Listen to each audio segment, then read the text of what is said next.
আগামী নির্বাচন হবে দুর্নীতিবাজদের বিরুদ্ধে। কারণ বাংলাদেশের যদি real root of all problems is corruption.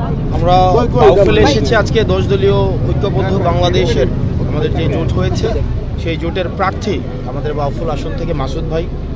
আমরা ভাইয়ের আসনে এসেছি আমাদের যেই দুর্নীতির বিরুদ্ধে, যে আমাদের যেই একটা সামগ্রিক যে একটা প্রয়াস রয়েছে দুর্নীতির বিরুদ্ধে, সংস্কারের পক্ষে, আধিপত্যবাদের বিরুদ্ধে আমাদের যেই একটা সমন্বিত যেই লড়াই আছে, আমরা সেই বার্তাটাই হচ্ছে জনগণকে আমরা দিতে চাই যে আগামী নির্বাচন হবে দুর্নীতিবাজদের বিরুদ্ধে, আগামী নির্বাচন হবে আমাদের সার্বভৌমত্বের পক্ষে, সংস্কারের পক্ষে, আধিপত্যবাদের বিরুদ্ধে।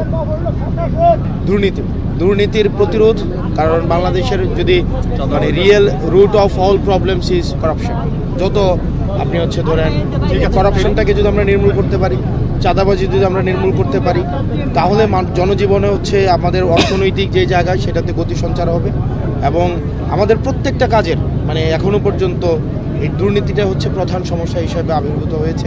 এই বিষয়গুলো নিয়ে আর এই আমাদের যে ইশতেহার বা এই বিষয়গুলো নিয়ে আমাদের সামগ্রিক পলিসি, আমাদের টিম ইশতেহারগুলো নিয়ে কথা বলবেন, আলোচনা করবেন। খাবারের পছন্দ ভিন্ন হলেও মজার বেলায় সবাই এক।